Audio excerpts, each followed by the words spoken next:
What's up, guys? Welcome into a very special schedule release edition of Chargers Weekly. And Money, we know who the opponents are, but when they play, it's almost more important, right? Yeah, I mean, look, we've been talking about this for a while, right? That it's going to be a gnarly schedule. You know, the way it shook out for the AFC West this year, having to take on the NFC West with the 49ers, with the Rams, with the Cardinals, 3 playoff teams last year that you feel like are at least either plateaued or ascending. That's a tough pull. And then you get the AFC South with, you know, the Titans that had the best record in the AFC last year and the Colts that you feel a lot better about with Matt Ryan, quarterback. So, you know, it was going to be tough. And the way it lays out, I mean, I don't know if you just want to jump right into it. I mean, the fact that we got, you know, Raiders week 1 at home, SoFi Stadium, you know, you ended it in Las Vegas last year. Let's start it against the Raiders this year. You want to talk about a charged atmosphere, pardon the pun. What a way to get 2022 underway, considering how we left it with all that drama in Las Vegas. Of course, didn't break the Chargers' way, but man, it's pretty awesome. I mean, we can get into that game in particular, but just obviously I want you to weigh in on that as well, because I don't know if I'd rather have it any other way. No, it's the perfect way to start the season. We talked about starting it where you ended it. It's not going to be in Vegas. It'll be in LA this time. But, you know, listen, we'll go game by game, 17 games, 5 primetime games. But I think none bigger than week 1 Money. We know the storylines from last year. Add Khalil Mack playing his former team in his Chargers debut to the mix. Add Davante Adams versus J.C. Jackson. Add Josh McDaniels, John Carroll guy against another John Carroll guy, and Staley, who coached there. I mean, you talk about the intrigue last year. You add those pieces to it. Week 1 in LA, they hate the Raiders. The Raiders hate the Chargers. No better way to start it. Yeah, look, it'll be an electric atmosphere inside the stadium, no doubt. We know the Raider fans turn out, and we know from last year, you know, with the first year of having fans at SoFi, Charger fans are going to turn out. It's going to be awesome in the stands. It's going to be incredible on the field. And just, you know, from a football standpoint, if you're asking me, yeah, I'd rather have the Raiders early. You know, it's a brand new coaching staff. It's a brand new system. It's Josh McDaniels, who's been incredible as a coordinator, but we know was embattled as a head coach. I'd rather get that early, you know, let the Davante Adams and Derek Carr getting used to one another in a game for the first time, you know, a new defensive system with Gus Bradley having moved on and Patrick Graham coming in. So, like, to me, that's advantage. You know, you want those teams early when the Chargers have everything exactly the same. Now they have new players, but Khalil Mack's played with Brandon Staley, you know, before, you know, as his outside edge, you know, coach. And the rest of these guys, especially on offense, I mean, the offense is pretty much, you know, where we left it. There's a couple additions, but for the most part, bringing Mike Williams back. Herbert's got his top 2 targets, and Mike and Keenan, and top 3 in Austin. So, you know, that's a great way to start the season against a division opponent that is got some different things that they've got to get used to. And we know that tends to take a second, you know, to settle in. We think back to last year with Brandon Staley, right? Sort of just a weird, close, feeling it out game in Washington, even though the Chargers seemed to outclass them in terms of talent. And then you lose to the Cowboys. And then, okay, week 3, now we're starting to feel good. Now we beat the Chiefs and you get a little bit of rhythm here. Rashawn Slater versus Chandler Jones, too. I forgot about that little fun wrinkle, you know, but we mentioned Davante Adams and J.C. Jackson. J.C. Jackson in his Chargers debut against Davante Adams, man, that's going to be must see. This is a 125 CBS game, so I imagine this has to be a Romo. It's Nance and Romo, yeah, no question, right? No question. That, and you know, just you said we're going to go game by game, but like that also jumped out at me. They only have 2 Fox games.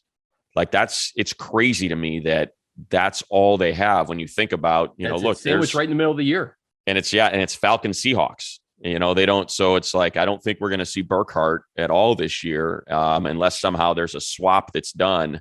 But just 2 Fox games. And, you know, it's because the Rams is Sunday Night Football. And, you know, it'll be a lot of CBS. I think we're going to be seeing a lot of Iron Eagle and a lot of Jim Nance on this schedule is kind of the way I look at it. Absolutely. Maybe sprinkling some Harlan and that's exactly. Get some Kevin Harlan in there too.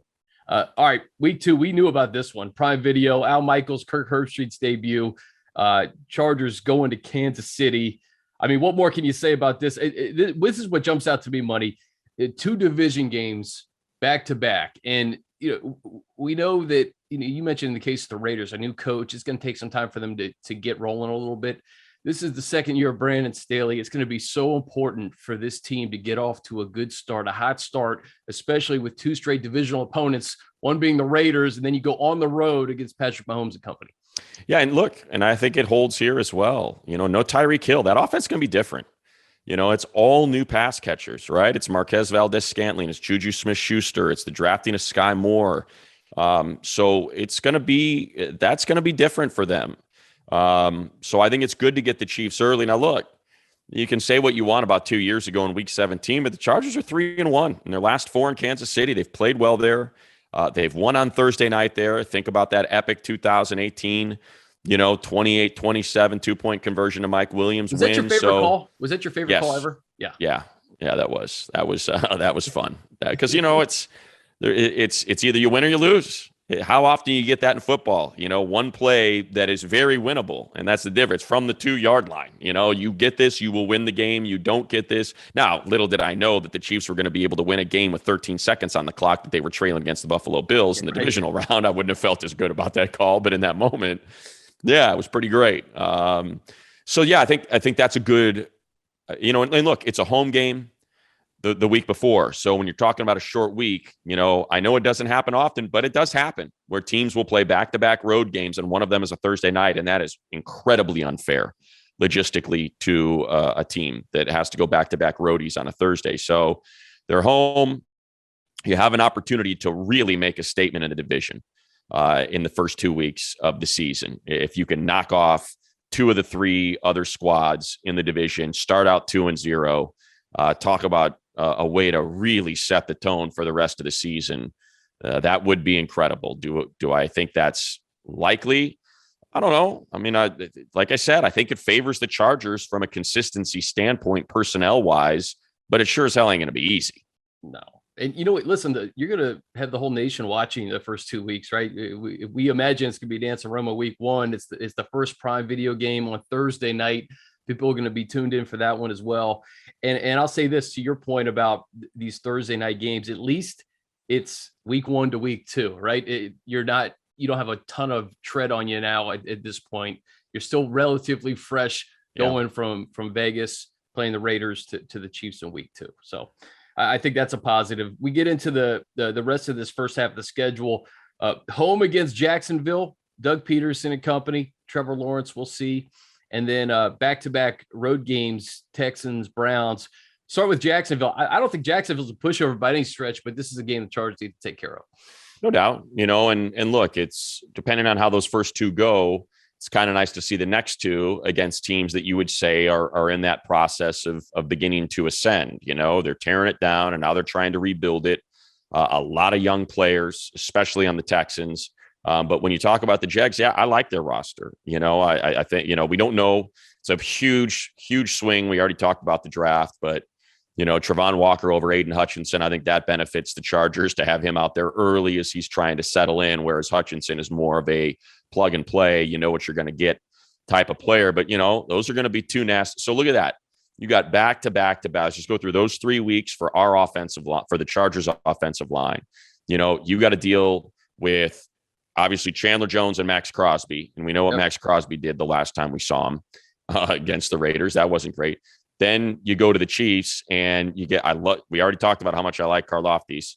You got him and Frank Clark and Chris Jones on that defensive line. And now for the Jags, they draft Travon Walker. And we know Josh Allen is exceptional. He's just not talked about because he's in Jacksonville. So you got 3 really good edge rushing tandems, or, in the case of the Chiefs, because so much of their pass rush comes from the center of that line and Chris Jones, we're going to get a look at Zion Johnson and how the right side of that line, however it's configured, is going to be holding up. We know the left side is going to be fine based on what we saw last year, but the right side, the Jags kind of fall into that conversation as well as a challenge for that position group. In week 4, listen, you and I remember December 26th last year in Houston. I mean, this is an opportunity to get back at the Texans and Davis Mills and company. And then we go to Cleveland week 5, October 9th. We were just talking about this. I don't know if Deshaun Watson is going to be under center. That may be a Jacoby Brissett game. Yeah, I'd be really surprised if he were. I can't project what the what the NFL is going to do in terms of suspension for Deshaun. But, I talked about this on the radio show with Petros. I just said, when you set the tone like Major League Baseball did and suspend Trevor Bauer for 2 years, after that case was dropped they chose not to pursue it by the DA. And yet Major League Baseball booted him for 2 years based on their independent investigation.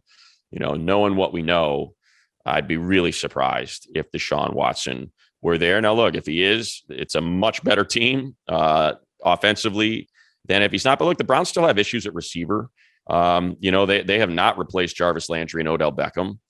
We know they have and that's the thing, Chris, like Deshaun Watson or Jacoby Brissett or Baker Mayfield. He's still on the roster. I don't think he's going to be there, but they're just going to run it at you, and it's going to be.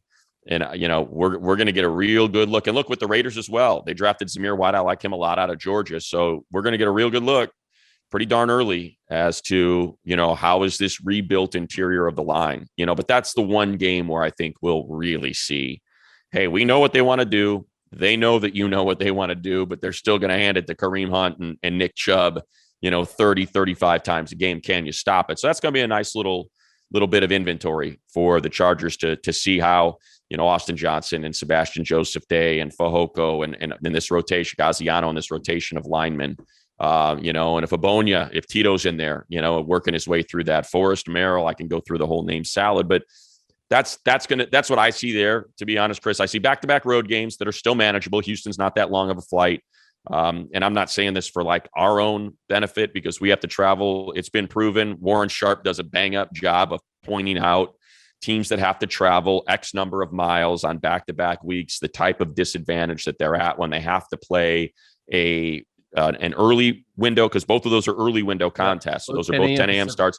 Thankfully, the Texans game isn't like a Sunday night or a Monday night. There's a big drop off when you have to play a Monday night into an early window game. So the fact that both of those are early windows and it's not a really long trip to Houston, it's about 2.5, 3 back. That's not too bad. No, not at all. And then you go from Nick Chubb and Kareem Hunt to week 6, Monday Night Football against the Broncos, Javonte Williams, Melvin Gordon, but the headliner is going to be Russell Wilson, Justin Herbert, Joe Buck, Troy Aikman calling that game at SoFi Stadium money.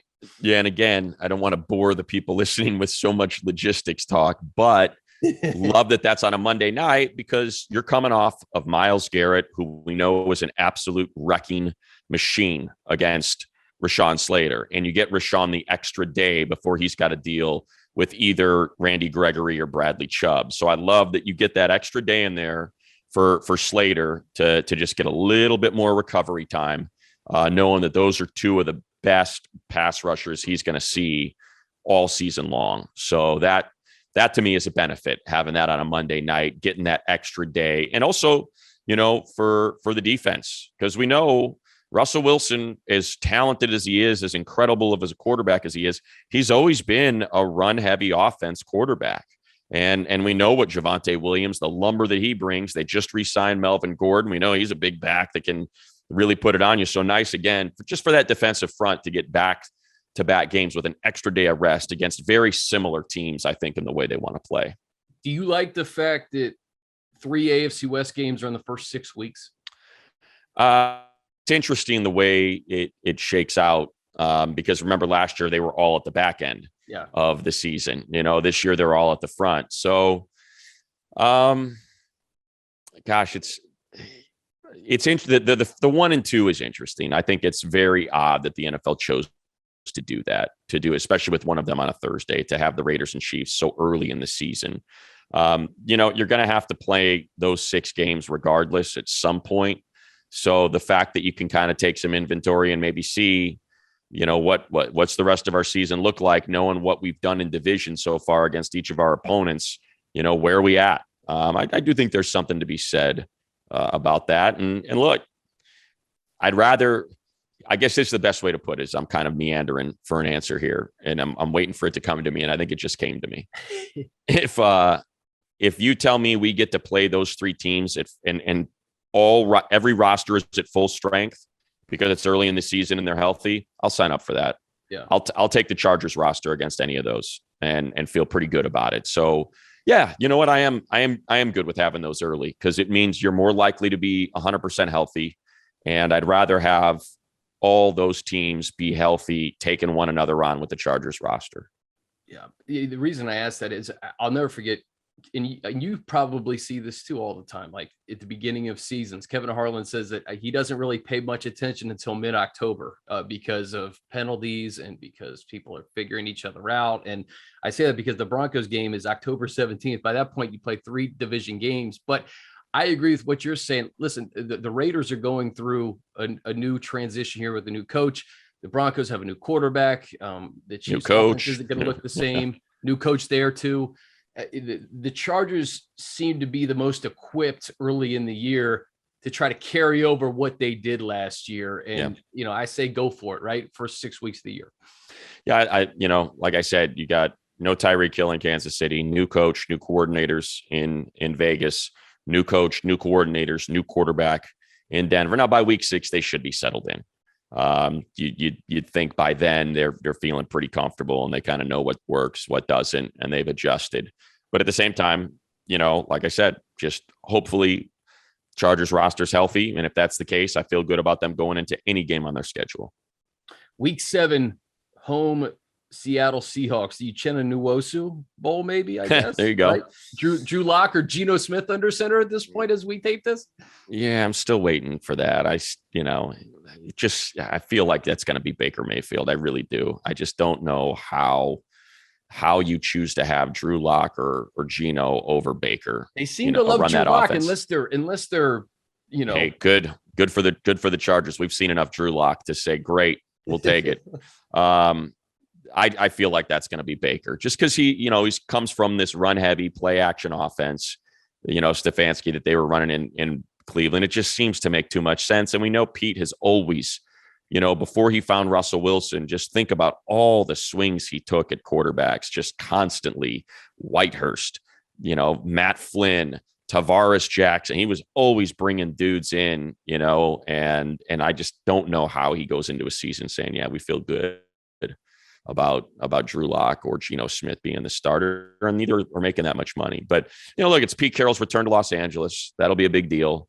He does come here every single year to play the Rams, so it's not like it's something super special. But, his Seahawks defense always plays pretty darn well. It is a team, though, that obviously has lost just about every player of note that went through that dominant decade of the Legion of Boom. So, nice to have that maybe after the Broncos contest. Bye week 8. You like that right in the middle of the season?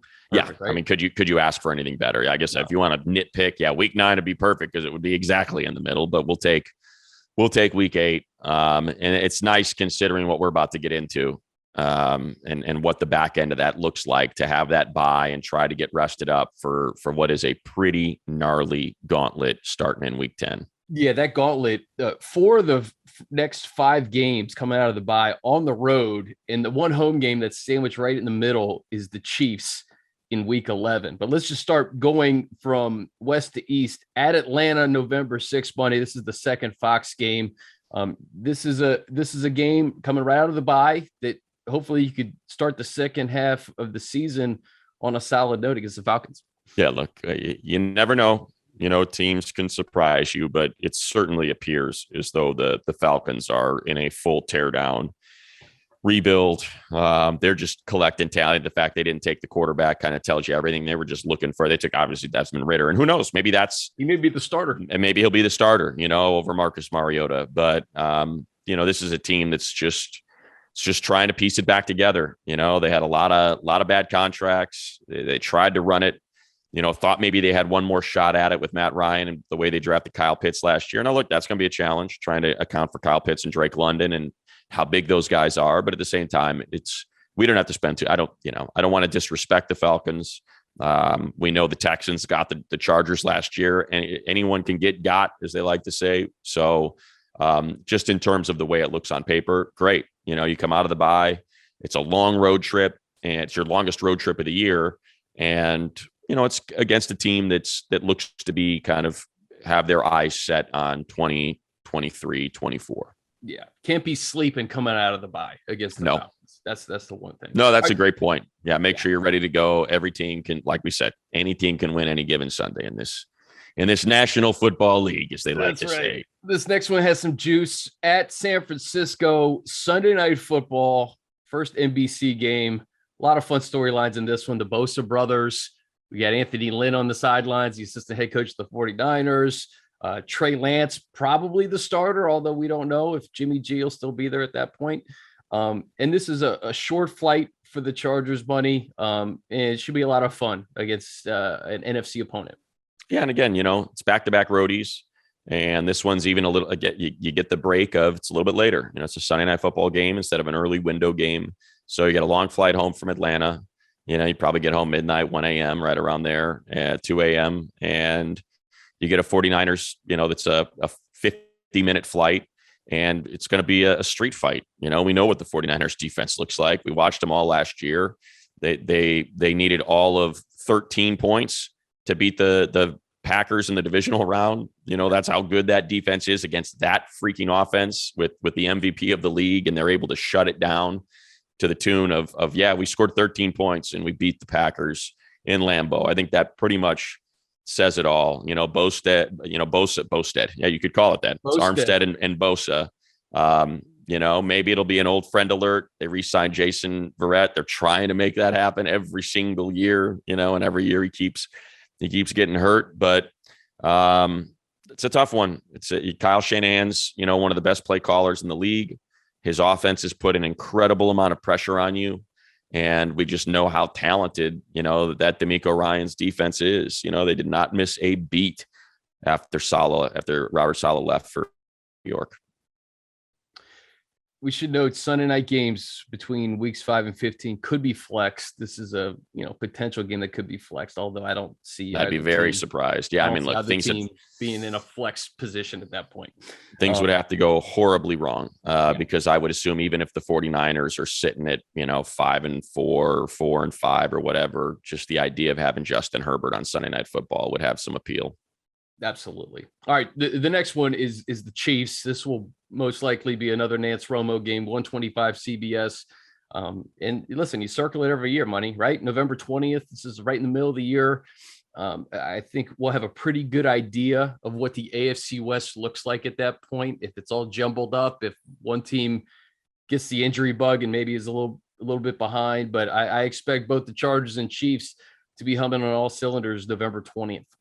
Yeah, and again, you look at the opponent before, and it's going to be a street fight. So it's going to be, and that's going to be technically a short week because it's a Sunday Night Football game going into that game on Sunday. And, you would expect when you're an offense out there and you're taking hits, or you're an offensive line and you're trying to block Bosa and Armstead, or you're getting tackled by Fred Warner and that giant brick house of a body that he's got, like it's going to take a minute to feel better and feel like you're ready to go again. So unfortunately, not the shortest of weeks, but a sort of short week coming off Sunday Night Football when you got to take on the Chiefs at home. That's the only thing that jumps out at me there. We already discussed the Chiefs. They'll have their rhythm by then, certainly, and figure out how those new pass catchers fit in the absence of Tyreek Hill by then. This is a tough back half of the schedule, man. We'll go to at Arizona, at Las Vegas. The good news, like you said, logistic wise, it's quick trips. Both things are real quick trips. But Kyler Murray, DeAndre Hopkins, Hollywood Brown, that offense is going to be a handful on November 27th. Yeah, look, they won 10 straight games last year. I know it fell apart for them in the playoffs. They had to deal with some injuries. They haven't replaced Chandler Jones. I don't quite know. I'm gonna pull up their depth chart right now just to see if I'm forgetting anyone here in this second wave of free agency. But yeah, they're, does JJ Watt still have it? He certainly had moments last year, but he's starting to show, his age after 11 years in the league. So, defensively, I think they've lost a lot in just terms of the fact that Chandler Jones is gone and the amount of pressure he puts on from one of those edge spots. With that gone, you feel a lot better about taking on that defense. Offensively, Kyler Murray just puts an incredible amount of pressure on a defense. There's no two ways about it. They brought back James Conner. He fit in perfectly with that offense. They brought back Zach Ertz. I still think they've got a lot of questions in their pass catching I don't know if Hollywood Brown's a 1. He doesn't jump out as a 1 to me. He seems like a really good 2. So when you're talking about, Rondale Moore, Marquise Brown, Hollywood Brown, and AJ Green, I think that's, you're feeling all right about that. You got to worry about the middle of the field, but that goes into what we talked about with the drafting of JT Woods, right? Like, this is a great Derwin James game. It's like, if you're playing JT and Nas up high, you can just say, all right, if Zach Ertz is your number 1, I guess who he's going to have to contend with all game. He ain't getting free because Derwin's going to be glued to him, and they're going to have to figure out how to make hay on the outside. And that's when you feel really good about, JC Jackson taking on a smaller guy like Marquise Brown. Yeah. It's Hopkins is 6-game suspension this 6. upcoming year? Yeah.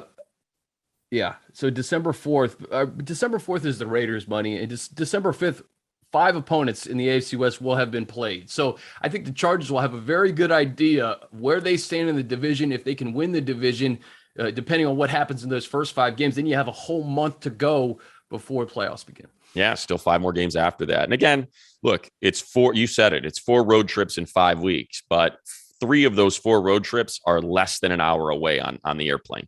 Yep. It's Las Vegas, it's Phoenix, and it's San Jose.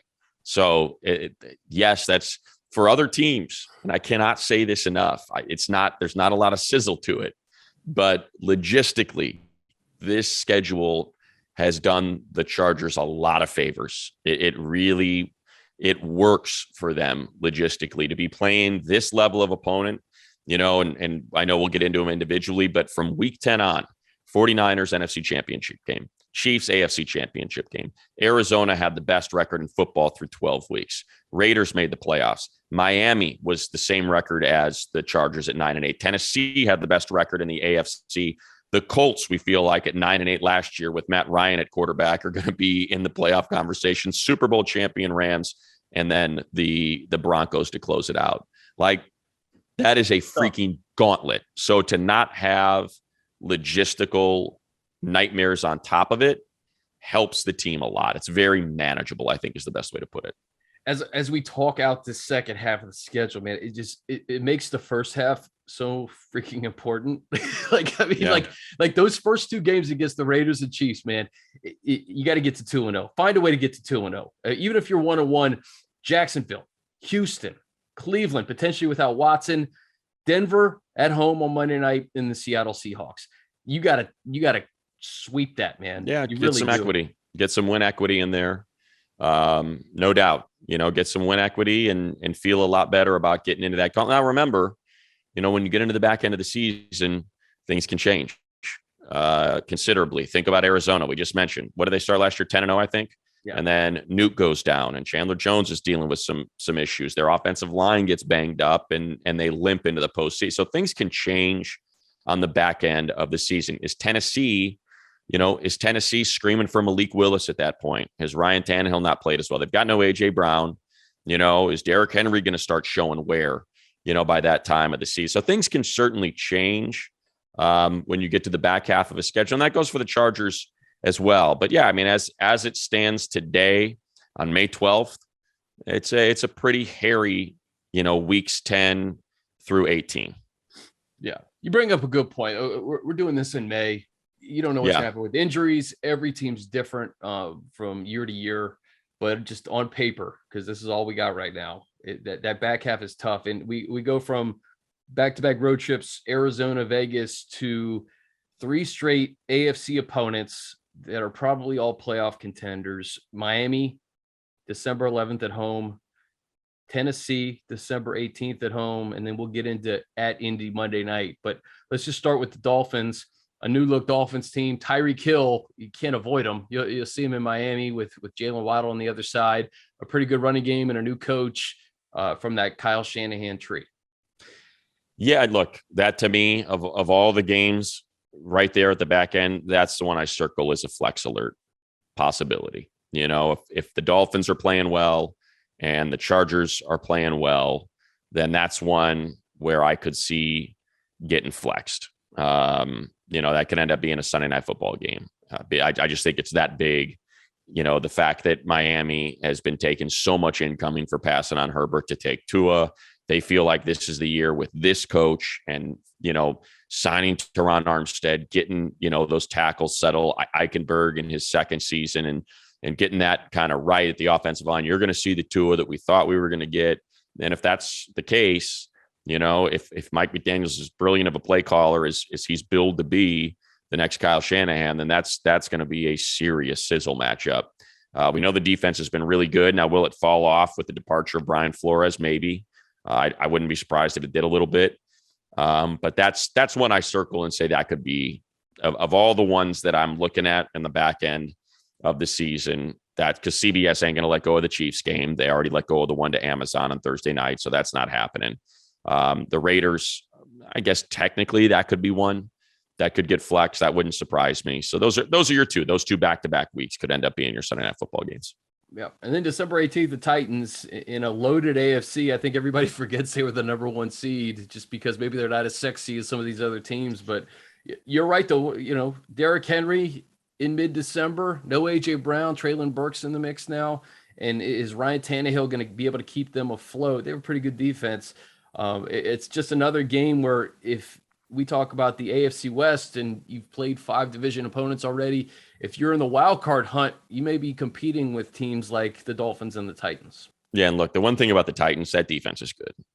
That whatever the offense may be, can Treylon Burks Jeffrey replace Simmons' first game was against the How can I forget it? I mean, it was basically the end of the season. It was a chance for the Chargers to say, okay, let's shake off these early issues. And it was the fumble at the goal line from Melvin Gordon like 3 different times to lose that game. But yeah, I mean, you're talking about Simmons, Harold Landry, and Bud Dupree, who I thought did okay last year, started to come on late, but look at the back end, with Christian Fulton and I'm anxious to see if Caleb Farley overcomes that back injury that limited him last year. Cause man, he was an incredible cornerback at Vatech before that back injury. And Kevin Byard out there, I'd say, look, that's a good defense and that you would expect to be a pretty tight, nasty, street fight again. I'll say that word again, style of game that you would expect from like a San Francisco and a Tennessee and just the way they want to play. Week 16, December 26th, Monday Night Football in Indianapolis. Get your St. Elmo's resi in for Christmas night money, right? Yeah, I'll take a pass on St. Elmo's for Christmas evening, but look, I'm stoked. I'm happy for the guys and for the coaches that they get a Monday Night Football game. Instead of having the Colts on Christmas Day when you're flying out on Christmas Eve and spending Christmas Eve and waking up Christmas morning in Indianapolis without your family, or you got to fly your family out and have Christmas in the hotel when you've got a 10 a.m. game, Pacific time. Like that's a big break for the Chargers to pull the Colts when they're playing all their games on Christmas Eve, 3 games on Christmas Day and 1 on the day after Christmas. We just did it last year. We left at like noon to go to Houston on Christmas Day. So, and everybody, now look, did it work out on the field? No, but that was the COVID game for both teams. Half of the roster was gone with COVID for that game. Mike Davis wasn't it Mike Davis that got pulled off the field? Yeah. Right before kick, was told he couldn't play. So like, that was the COVID game more than the Christmas game. I think that's settling, I think, for the players that you get to spend Christmas Eve, wake up with your family. If you got little ones, like so many of them do, they're opening gifts and stuff. And then you can make your way to the facility and get on out to Indianapolis because it's a Monday Night Football game. So you're not going to have to leave until probably 1 or 2 o'clock Pacific time to get there, in your window of 18 hours. So I think the Colts are going to be a really good team this year. I look at that team and I think, like you said, if the things don't go well in the division, Chris, and you're talking about fighting for wild card spots, this is a big one. They traded for Ngakoue. They already have one of the best defensive tackles in DeForest Buckner. And I love Kwity Paye, and I think he's going to be great in his second season. Next level, Darius Leonard, tackling machine, one of the best linebackers in football. Next level, they bring in Stephon Gilmore. So defensively, Gus is coordinating, so that's hey, look, where Gus goes, Yannick Ngakoue goes. It should have been a no-brainer once I mentioned that. So look, that's going to be a tough game. And it's going to be one where, you hope you're not eating too much Christmas ham, and you're able to work it through your system. all the pierogies or the yams or the ham or or whatever it is that you choose to tamales on Christmas. I hope they've made their way through you, because that's going to be a tough one. And offensively, I love, John. How do you not like Jonathan Taylor? In the interior of that line, opening up giant holes for him to run through. In money, if the division, let's say it does go well, right? It's right. Still just as important, like, because these are AFC games, and if it comes down to week 18 and like the Chiefs are 4-2 in the division and you're 4-2 in the division, if you beat Miami, Tennessee, and Indianapolis, that may decide what's happening in terms of home field advantage in the division too. So if it goes not well, or if it does go well, this is almost like the second playoff season here in December against these AFC opponents that are all going to be competing for a wild card spot. That's a great point. Yeah, right there in that stretch, Miami, Tennessee, Colts outside your division, but your first tiebreaker head to head, second tiebreaker, division record, third tiebreaker, conference record, fourth tiebreaker, common opponents. So there you go. It's that's a great point. Those are three, even though they're not in division, incredibly important games, because they count toward that particular tiebreaker that comes into play and came into play last year. So, and that's why, the Pittsburgh ended up getting in. So this next one is not a division game. It's not a conference game, but it may have the bigness of any game on the 17-game schedule. It's the Rams and Chargers on Sunday Night Football on New Year's Day. It's a Chargers home game on NBC Money against the Super Bowl champs. I think that this has a little bit of extra juice. Brandon Staley, Sean McVay, Rams, Chargers.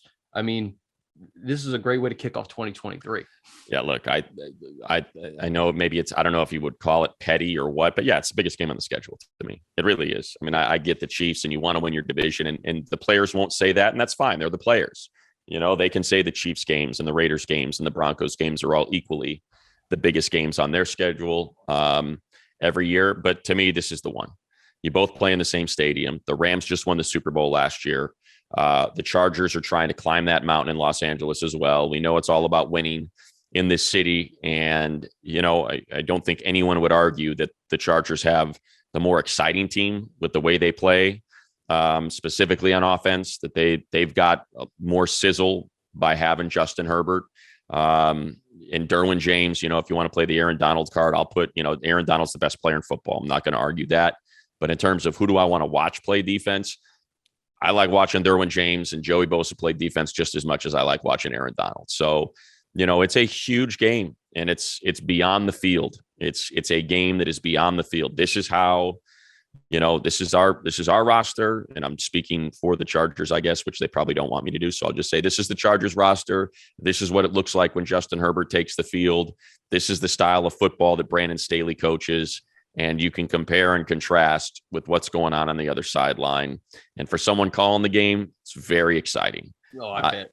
And I'm very excited, selfishly, that I will be sitting and DJ will be sitting in the booth where we call home games, and JB and Maurice Jones-Drew are going to have to move their asses down about 200 feet to do the game in SoFi Stadium from the visitors booth. I will not be able to get enough of that. I will be wildly excited by that being the case on Sunday night. The whole world's watching too. Yeah. I think that's what gives us another layer. This is an NBC game, and you've covered sports in this city for so long.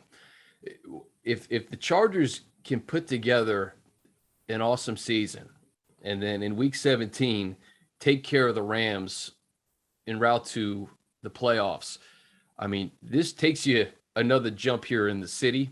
And with Justin Herbert as your quarterback, I think the sky's the limit. 100%. And look, I think the big part of that is, and I say it's that big of a game because the Rams just won the Super Bowl. If the Rams didn't just win the Super Bowl, I don't necessarily feel the same way about it. I say, yeah, it's a big deal. It's head to head. It's, you're both in your infancy here in Los Angeles in terms of big picture. And there are still a lot of fans' hearts and heads to be won over. And you're fighting for that. Hey, we want to be the team of Los Angeles, but the Rams just won the Super Bowl, and you can't take that away from them. So what you can do, though, is knock them off at the back end of the season. We know how hard it is to repeat.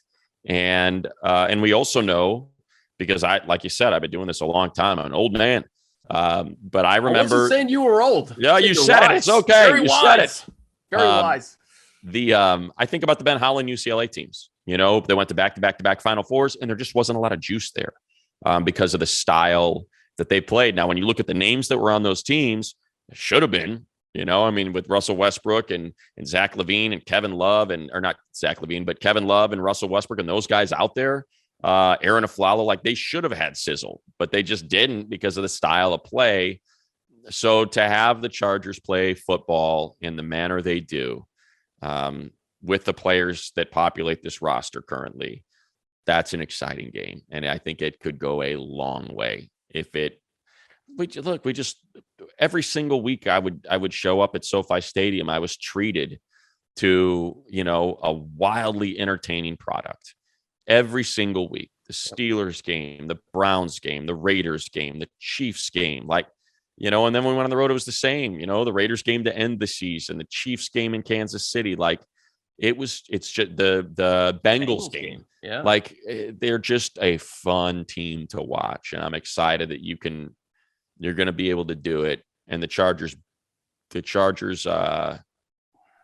they're going to be wearing their powder blues, and the Rams are going to be forced to wear those stupid bone uniforms that look like they threw their whites in the washing machine with a brown t-shirt. So that's going to make me happy too. Rose Bowl, January 2nd, January 1st, Rams, Chargers. All right. I don't know who makes that decision. Is that a John Spanos decision? Who comes up with the uniform schedule? Whoever comes up with the uniform schedule, I want powder blue with gold pants, so the Rams have to wear bone. That's of paramount importance in that contest. If you take anything from this podcast, cut it at like the 47-minute mark. There you go. Stupid bone. Week 18 at Broncos. Who knows, man? Who knows? Well, here's what I know. A flex game. Who knows what's going to be needed to get into the playoffs? Could be Russell Wilson, Justin Herbert in prime time. Could mean absolutely nothing. I hope it means nothing for the Chargers' sake. What I do know is our trip to Denver is going to be tested, because year in and year out, we get unseasonably warm games in Denver. It is crazy. We show up there, it's November, and it's 60 degrees. We go there and it's end of October and it's 75 degrees. How have we continued to dodge the 8 inches of snow and the 10-degree temperatures of Denver? So January, 7th or 8th? 7th or 8th. Yeah, that's going to be tested. It is certainly going to be tested of clear skies, 40 to 60 degrees at kick, because that's what we've had for the last 5 years. So we'll see what week 18 has in store for us. All right. I want to end the pod on this. If I gave you a pair of tickets for 3 home games this year, rank them, go 3-1, or 1-3, whatever. What 3. All right. So let me see. Let me go through this. Okay. Well, I already said the Rams, how important I think that game is, but look, for entertainment purposes, I'll go number 1. Give me the home opener. Give me Raiders. That'd be the one I'd take first. Just because, there's something special about the first week of the season. It's the Raiders. So yeah, I'll take Raiders 1.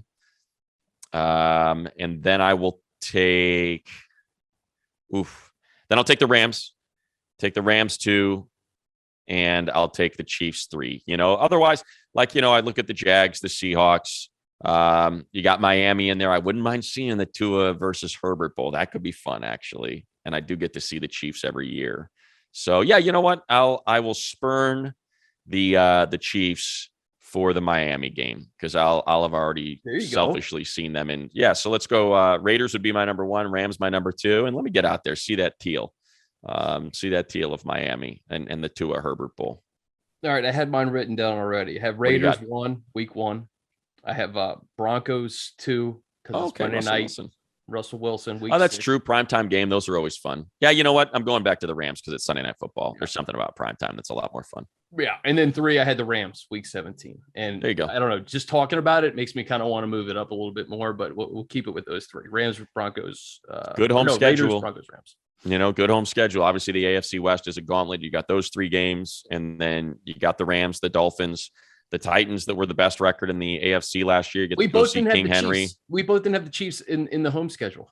That's how good the home schedule is. Yeah, and that's stupid. Why'd you have to make it 3? You should have just made it 1, like 1 or I want to make it 3. I want to make it interesting. All right, yeah. I'm going to ask you the same question for the away games. Pair of tickets, 3 games on the road with your buddies. What are you picking? Okay, at Chiefs for sure. I love Arrowhead. Love that stadium. Love that atmosphere. That's number 1 for me too. That's number 1. Number 2, no Texans, no Browns, no Falcons. At 49. But I hate that stadium. The stadium is such a piece of junk. It's just not a great place the way they designed it. But it's close. At Arizona. Okay, so 1 at Chiefs, 2 at Raiders, 3. How about this? At Broncos. I'm doing the 3 AFC West games. You're just hoping for 60 degrees January 7th. Could mean nothing what? money. Could mean everything. I think it's going to be something. I am banking on it being something. And those are 3 awesome atmospheres. Like they are just, it was electric inside Allegiant last year in week 18. It's my favorite. I think it's the best tailgate in all of football at Arrowhead. I don't think anything's close. Maybe the Packers, but the Chiefs tailgate is spectacular. And hey, Charger fans, if you're going out there, you know what? I'm not going to say it yet. I'm going to wait because I don't know. Tickets don't go on sale yet, and I'm not going to let somebody steal it from me. So I'm going to wait to share that little nugget. Good tease. Arrowhead's awesome, and obviously Mile High's great. It's so fun to be at a Bronco game. Incomplete when they scream that on 3rd down, the whole place shakes. It's a really fun place to see a game. I got Chiefs 1. I got 49ers 2 just because of the storylines, and it's Sunday Night Football, and I know it's not in San Francisco, but you make a weekend of it. Sure. In your weekend in Santa Clara. And then the Raiders, I'm with you, man. Like I thought that atmosphere was awesome. I didn't know what to expect at Allegiant, but like their house band, it's the perfect Vegas. It's great. Venue, it's right? Vegas. It's awesome. Yeah, it's Vegas. It's great. See, now I'm looking at it and I'm like, maybe San Francisco because it's prime time, but no. I just Levi Stadium is one of my least favorite stadiums in all the NFL. I don't know why they should be the Santa Clara 49ers, right? They're not even close to San Francisco. I just mean like the way they built the stadium. It's just seats everywhere. Like it is way too big. It's way too spread out. It never gets that loud. There's something weird about it. It's not, and for me, like that's part of it. I'm the kind of person that when I get to a stadium, I want to walk around. I want to check it out. I'm walking through the concourse. I'm checking out whatever their monument park kind of thing is. And Levi's just has none of that. And their fans are jerks. So there's that too. It's it's easy for Chargers fans to get to. You probably get a decent seat there. The Colts were my honorable mention. Like I don't know. I got a soft spot for Indy, but it is December 26th. You got to travel on Christmas. Like selfishly for me, I'm going to probably fly home and spend Christmas with, our family, with my parents, and then drive down. But that was the only reason I left the Colts off. It's like, if you got to travel there, well, now you're traveling on because you're losing time. So you're traveling on Christmas Day. Now they do have a red eye. So I guess technically if you want, you celebrate Christmas, you have a great time. You take the red eye to Indy. Spend all day in Indy hanging out and then go to the Monday Night Football game. It's not a bad deal. We're giving you options. We talked a lot of logistics. A lot of logistics. This was a logistics podcast more than anything. You're welcome, everybody. Pod. It's fun though, brother. I mean, listen, it's May 12th and we now know how to plan out our fall a little bit better, circle some dates. And if you're a fan, this is, like I said, this is a perfect time to start planning those trips to Kansas City, to Vegas, to San Francisco, to Indy, whatever. Yeah. Get after it. It's fun to go on the road. For the most part, fans, believe it or not, are pretty polite and cool when you're on the road. The drunken fights that you see are the outliers. They're not the norm, and I've been walking around the parking lot and I got to wear Chargers gear to call the games. Everybody's usually been super cool. at all these places. So I can't encourage you to go enough. It's a lot of fun. And hey, let's get you in there on week 1, huh? Charger fans, let's pack that place on week 1 against the Raiders. Let's get that thing. Yeah, let's get that thing going. The revenge factor, man, the stewing for an entire offseason, just to play them on week 1 and get it out of the way. Mack get after his former team. Absolutely. Talk about all that stuff, dude. I can't wait. We'll be back next week. We'll probably talk a little bit more rookie mini camp and OTAs, but this was fun, bud. Oh yeah, enjoyed it. Got to talk about flights and hotels and parking lots. It was great. It's all about logistics. Absolutely. All right, guys. For money, I'm Chris. This has been Chargers Weekly.